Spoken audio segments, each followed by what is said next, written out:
Reflect நேயர்களுக்கு வணக்கம். நான் உங்கள் கமல். இன்று நம்முடன் பேச இருக்கும் சிறப்பு விருந்தினர் mutual fund distributor budget Padmanabhan அவர்கள். வணக்கம் சார். வணக்கம் கமல். நல்லா இருக்கீங்களா சார்? சூப்பர் கமல்.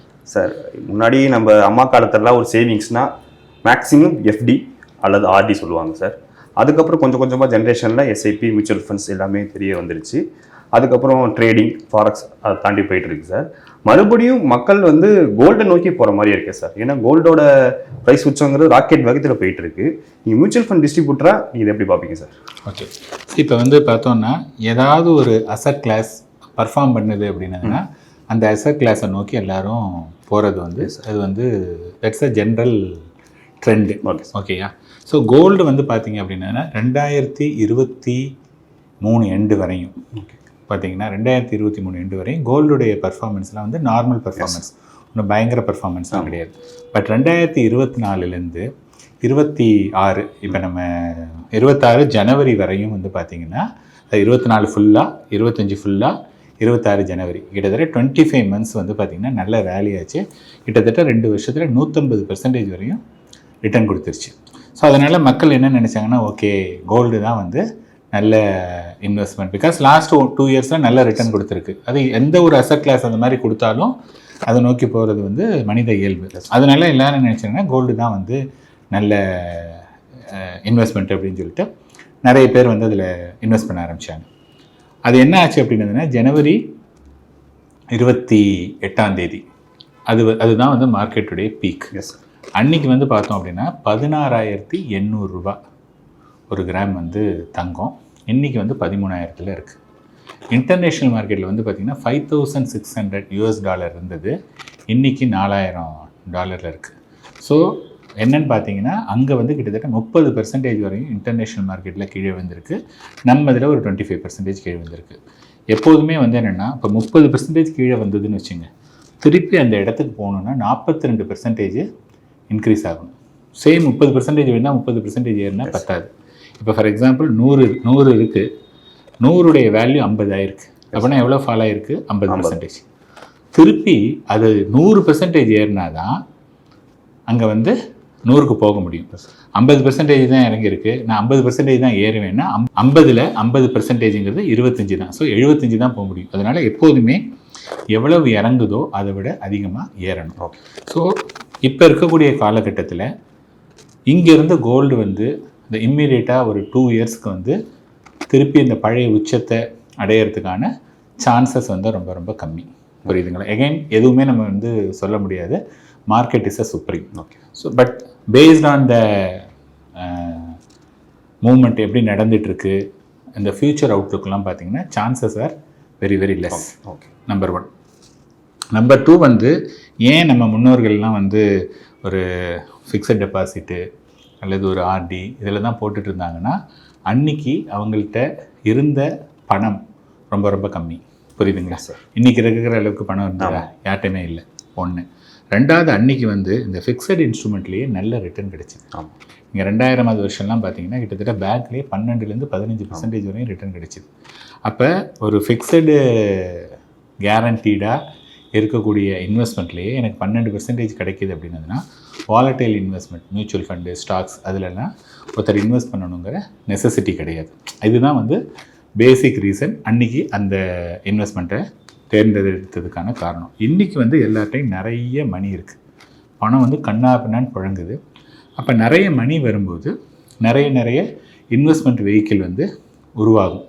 அது அவாய்ட் பண்ணவே முடியாது. ஸோ அதே சமயத்தில் பார்த்திங்கன்னா நம்ம என்ன பார்க்கணுன்னா, நம்ம முதலீடு பண்ணக்கூடிய முதலீடு அது அதாவது நம்ம முதலீடு பண்ணக்கூடிய இன்வெஸ்ட்மெண்ட் வெஹிக்கிள் அது இன்ஃப்ளேஷன், இந்த பணவீக்கம் அப்படிங்கிறத தாண்டி நமக்கு ரிட்டர்ன் கொடுக்குதா அப்படின்னு பார்க்கணும். அது மாதிரி இருந்தால் மட்டும்தான் அதை இன்வெஸ்ட் பண்ணணும். இன்றைக்கி ஃபிக்ஸட் டெபாசிட்டு பார்த்தீங்கன்னா அது சேஃபான இன்வெஸ்ட்மெண்ட், நோ டவுட். ஆனால் அது பணவீக்கத்தை தாண்டி ரிட்டர்ன் கொடுக்கணும்னா கொடுக்காது. அப்படின்னா என்னென்னா, நீண்ட கால அடிப்படை தேவைக்கு ஃபிக்ஸட் டெபாசிட் யூஸ் ஆகாது. ஒரு 1 இயர் 6 மந்த்ஸில் நீங்கள் ஷார்ட் டேர்ம் பார்க்கிங்கன்னா டெஃபினட்டாக FD has a role to play. But for a long term அங்கே அது பண்ணுறதுக்கான சான்சஸ் கம்மி. ஸோ அதனால தான் என்னென்னா, கொஞ்சம் கொஞ்சமாக நம்ம கிராஜுவேட் ஆகிட்டு இன்றைக்கி மியூச்சுவல் ஃபண்டு, இந்த மாதிரியான ஒரு விஷயம் வந்திருக்கும். ஸோ இங்கே வந்து பார்த்திங்கன்னா நிறைய அடாப்ஷன் வந்து ஜாஸ்தியாக இருக்குது. ஈவன் தென் வந்து பார்த்தோம் அப்படின்னா மியூச்சுவல் ஃபண்டுடைய பெனட்ரேஷன் வந்து ஒரு 5% தான் அக்ராஸ் இந்தியா. இப்போ நீங்கள் யூஎஸ் மாதிரியான கண்ட்ரிலெல்லாம் வந்து பார்த்தோம் அப்படின்னா கிட்டத்தட்ட 75 to 80% of people are investing. So இன்னும் லாங் வே டு கோ. அதனால் இந்தியன் ஈக்விட்டி மார்க்கெட், ஒரு மியூச்சுவல் ஃபண்ட், ஸ்டாக்ஸ் இதெல்லாம் வந்து பார்த்திங்கன்னா நெக்ஸ்ட்டு 15-20 வருஷத்துக்கு நல்ல ரிட்டர்ன் கொடுக்கறதுக்கான வாய்ப்புகள் நிறைய இருக்குது. இப்போ ரீசெண்டாக இப்போ சென்ட்ரல் கவர்மெண்ட்லேருந்து ஒரு இன்டிமேஷன் வந்திருக்கு சார். அதாவது வந்து 25,000 டன் கோல்டு வந்து மக்கள் வந்து சேவிங்ஸ்டே வச்சுருக்காங்க, பீரோலே இருக்குது. அதை வந்து பயன்பாட்டுக்கு கொண்டு வரணும், அப்போ தான் வந்து பொருளாதாரம் இன்க்ரீஸ் ஆகும்னு சொல்லிட்டு கோல்டு மானிட்டைசேஷன் கொண்டு வந்திருக்காங்க சார். அதாவது இது வரைக்கும் நம்ம வந்து ஜொல்லை வச்சு நம்ம வந்து அமௌண்ட் வாங்கினோம்னா பேங்கை நோக்கி தான் போகும். இப்போ முதல் முறையாக நகைக்கடைகளையும் நீங்கள் நோக்கி போகலாம், அங்கேயும் நீங்கள் கோல்டை வச்சு அமௌண்ட் வாங்கலாம்னு சொல்லியிருக்காங்க. இந்த ஸ்கீம் எப்படி இம்ப்ளிமெண்ட் ஆகும் சார், சாத்தியமா? ஓகே, நானும் இந்த நியூஸை பார்த்தேன். பட் இதில் வந்து என்னென்னா ஒரே ஒரு இது வந்து ஓகே, ஒரு கோல்டுங்கிறது வந்து அனாவசியமாக உங்கள் வீட்டு லாக்கரில் இருக்குது. அது வந்து உங்கள் வீட்டு லாக்கருக்கு பதிலாக நீங்கள் வந்து பேங்க்லேயோ அல்லது ஒரு கோல்டு இதுலேயோ கொடுத்தோன்னா நம்மளுடைய அந்நிய செலாவணி வந்து டு கிரேட்டர் எக்ஸ்டென்ட் கம்மியாகும், அதை யூஸ் பண்ணிக்கலாம் அப்படிங்கிறது ஐடியா.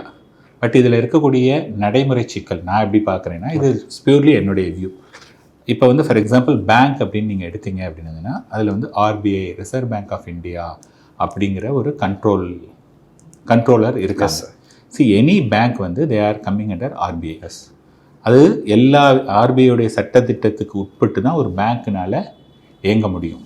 அப்படின்னதாக இருந்ததுன்னா பேங்க் வந்து பெருசாக டிஃபால்ட் வந்து ஆகாது, இந்தியாவில் வந்து ஆக விட மாட்டாங்க. அப்படி ஏதாவது ப்ராப்ளமாக இருந்ததுன்னா வேறு ஒரு பேங்க்கு அந்த பேங்க்கை வந்து அக்வயர் பண்ணிவிடுவாங்க. இதுதான் வந்து காலங்காலமாக நடந்துட்டு வந்துட்டுருக்கு. ஓகே, இப்போ வந்து என்னென்னா நகைக்கடைக்கு இன்னி வரையும் there is no regulator. Yes, in fact நகை இதுக்கே வந்து ரெகுலேட்டர் கிடையாது, நகைக்கடைக்கு யாரும் ரெகுலேட்டர் கிடையாது. அப்போ வந்து பார்த்தோம்னா தெர் ஆர் எஸ்டாப்ளிஷ்டு பிராண்டட் ஒரு கம்பெனி வந்து இன்ஃபேக்ட் சில நகைக்கடைங்க வந்து ஸ்டாக் மார்க்கெட்லேயே லிஸ்ட் ஆகிருக்கு. சில கடைங்க வந்து ஸ்டாக் மார்க்கெட்டில் லிஸ்ட் ஆகலை, but potential to be listed and நிறைய செயின் ஆஃப் கோல்டு ஷாப்ஸ் வந்து நிறைய இருக்குது. பட் தெர் ஆர் ஷாப்ஸ் வந்து ஒரு பர்டிகுலர் லொக்கேஷனில் மட்டும்தான் இருக்கும், அந்த மாதிரிலாம் இருக்கும். ஸோ இந்த மாதிரி இருக்கிறவங்க வந்து எல்லாருமே நம்ம பணத்தை கொடுத்தோன்னா திருப்பி கொடுப்பாங்களா அப்படிங்கிறது நமக்கு தெரியாது. அண்ட் அவங்களுக்கு யாரும் ஒரு கண்ட்ரோலும் இல்லை. அப்படிங்கும்போது அதை எப்படி அவங்க கவர்மெண்ட் இந்த மாதிரி உள்ள இதை வந்து எப்படி அதை அப்ரோச் பண்ண போகிறாங்கங்கிறது இட்ஸ் வெயிட் அண்ட் சி. இப்போதைக்கு ஜஸ்ட்டு நகைக்கடையிலையும் சொல்லியிருக்காங்க, பட் நகைக்கடையில் யார் குவாலிஃபை ஆவாங்க, அவங்களுக்கு என்ன இது இருக்கணும், ஆர் ப்ராபப்ளி நகைக்கடையில் நீங்கள் வந்து ஃபார் எக்ஸாம்பிள் இவ்வளோ நகை நீங்கள் வாங்குறீங்க அப்படின்னா அதுக்கு ஏற்ற அளவுக்கு நீங்கள் வந்து எனக்கு ஒரு டெபாசிட்டும் ஒன்று கொடுக்கணும் அப்படிங்கிற மாதிரி அதெல்லாம் வரலாம். இது இன்றைக்கி வந்து ஜஸ்ட் இது ஒரு நியூஸாக தான் வந்திருக்கு. But in reality when it comes to effect வந்து எப்படி வருங்கிறது தெரியல. பட் அந்த மாதிரி வந்தது அப்படின்னு சொன்னதுன்னா இது கண்ட்ரிக்கு வந்து அட்வான்டேஜ். ஆனால் இதில் ஒரே ஒரு விஷயம் என்ன அப்படின்னதுன்னா, அவங்க என்ன சொல்கிறாங்கன்னா, இந்த மாதிரி பண்ணும்போது இந்திய மதிப்புடைய வேல்யூ வந்து இன்க்ரீஸ் ஆகிறதுக்கான சான்ஸ் நிறைய இருக்குது அப்படின்னு ஒரு வார்த்தை சொல்லியிருக்காங்க. ஸோ இப்போ இந்திய மதிப்புடைய வேல்யூ இன்க்ரீஸ் ஆனதுன்னா கோல்டுடைய ப்ரைஸ் வந்து கம்மியாகும். ஏன்னா இன்றைக்கி நம்ம வந்து எல்லாமே US டாலரில் கொடுத்து தான் வாங்குகிறோம். இன்றைக்கி அப்ராக்சிமேட்டாக இன்றைக்கி 95 ரூபா இருக்கக்கூடிய US டாலர் நாளைக்கு இந்த மாதிரியான கோல்டு மானிட்டைசேஷனில் நம்மளுடைய கரன்சி இம்ப்ரூவ் ஆகிறதுக்கான சான்சஸ் நிறைய இருக்குது. அப்படின்னதுன்னா when 95 becomes 85 or 86, அப்போ என்ன ஆகும்னா 10% வந்து கோல்டுடைய growth வந்து கம்மியாயிடும் பிகாஸ் ஆஃப் த கரன்சி ஃப்ளக்சுவேஷன்லேயே. அதை தவிர இன்டர்நேஷ்னல் மார்க்கெட்டில் கோல்டுடைய பர்ஃபார்மன்ஸ் இருக்குது, புரியுதுங்களா? ஸோ அதையும் நம்ம மைண்டில் வச்சுக்கணும். அதனால தான் ரீசெண்ட் டேஸ்லேயே நம்ம PM வந்து கோல்டு அதிகம் வாங்காதீங்க, வெளிநாட்டிலேருந்து முக்கியமாக எக்ஸ்போர்ட் பண்ணாதீங்க சொன்னதுக்கு இதான் ரீசனாக இருக்கும். கரெக்ட். ஓகே சார், இது வரைக்கும் நாங்கள் கேட்ட கேள்விக்கு மிக பொறுமையாக பதிலளிச்ச உங்களுக்கு மிக்க நன்றி சார். நன்றி. ஆச்சி மசாலா, எந்த சமையலும் ருசி தேடும் ரகசியம் 20 ரூபாய். மெரிபா பன்னீர் சோடா, ஐ ட்ரஸ்ட் மெரிபா.